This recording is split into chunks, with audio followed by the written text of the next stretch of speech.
Hello everybody, this is Mr. Rob and welcome back to another episode of the Washington Commanders franchise here on Madden NFL 24. We are officially past free agency, we're officially past the draft.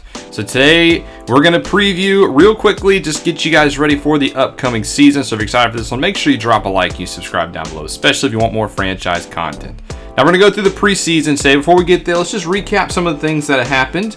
In free agency, we signed Kirk Cousins back to Washington, as well as added a couple of other pieces. Mo Alley Cox, we strengthened the offensive line with Andrew Norwell and Matt Filer. And on defense, we got stronger at the linebacker position as we signed Drew Tranquill. And in the draft, we took Jeremiah Trotter with our first round pick, traded back into the first round to get Michael Penix Jr. out of Washington. Third round, we took Johnny Wilson, who could be a good piece this year. And then the final round, we took a kicker in Cameron Little. Now, before we jump into the preseason games, though, we did make a couple of signings. We didn't have a ton of salary cap space, so we brought back two veterans, including Curtis Samuel, back to the squad, and kicker Dustin Hopkins. Now, I'm going to simulate through the preseason games just to kind of go through the stats, and then we'll get into the final stretch of the episode. And we went 2-1 in the preseason. We beat the Chiefs by 1. We beat the Raiders, and then we lost to the Browns, who actually we'll see in week 2 again. Through that 3 games, we were second in offensive yards, which is really good. But on defense, we were 26. Our defense continuing to struggle going into this preseason. Here's a look at the stats. Penix Jr. played pretty well in his first couple of action, and Kirk Cousins played well too. 3 touchdowns, 2 interceptions though is a lot, but he did play overall relatively well. In the rushing attack, it was Robinson Jr. who actually outshone Gibson despite Antonio breaking out last year. Robinson found the end zone 5 times. In the receiving game, it was Jahan Dotson who led the way, which is nice to see him have 16.6 yards per average because it was less than 10 a season ago. We're open in his 3rd season. He can play pretty well. Other than that, no one really shined a ton. De'Ami Brown did good, 9 for 117, but no end zone touchdowns. We only had 3 sacks allowed, which, take that with a grain of salt. Not sure how accurate that is. And then on defense, it was Drew Tranquill who led the way in tackles, followed by Deommodore Lenoir, which I don't know if it's a good thing that a corner is number 2. Sacks, we only had 4, which was not overly that impressive, and they're all by the starters, so nobody on the reserves was able to find the quarterback. And we did have 1 interception. Emmanuel Forbes had a pick, a couple of pass deflections, but no other turnovers were forced. So the defense, yes, left a lot to be desired. Little was perfect on it, PATs, but he did miss 1 of his 2 field goals. Putting trustway, nothing really spectacular, and then we didn't have any special teams touchdowns.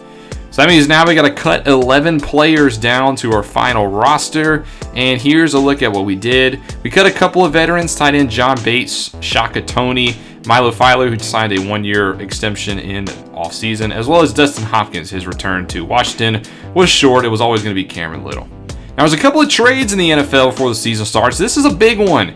ETN's actually traded to Arizona. I'm not sure why the Jaguars would do this move, but they traded to get Rondale Moore and a couple draft picks, and they actually flipped Moore to the Giants for a couple of draft picks in return, as well as Jalen Hyatt. So ETN is now in Arizona, Moore is in New York, and Hyatt is in Jacksonville. Isaiah Likely was also traded to the Colts. He's been on the block for a couple of years, never able to move past Mark Andrews. They get a draft pick in return. And then Kenny Pickett. Yes, the Pickett era is over in Pittsburgh. They drafted Caleb Williams and shipped Kenny off to Tampa Bay for Darius Slayton and 2 late-round picks.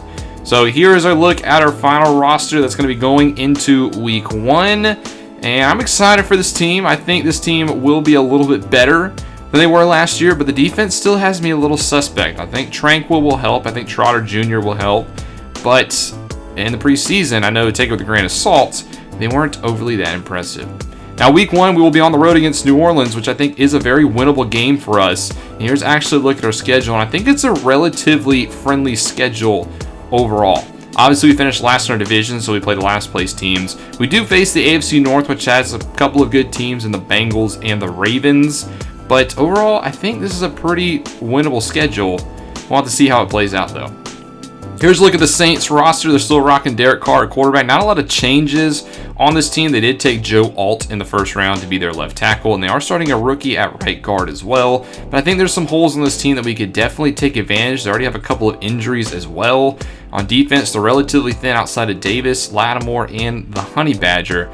So I think we could definitely start the season 1-0, which, speaking of starting the season, that episode will be tomorrow. Week 1 of the 2024 NFL season will be brought to you guys on Tuesday. But I hope you guys just enjoyed this little preview. I wanted to get you guys ready one more time before the new season starts. If you're excited for it, make sure you drop that like and you subscribe down below. You guys have been great, but especially if you want more franchise content. This is Mr. Rob, and I'll see you in the next one.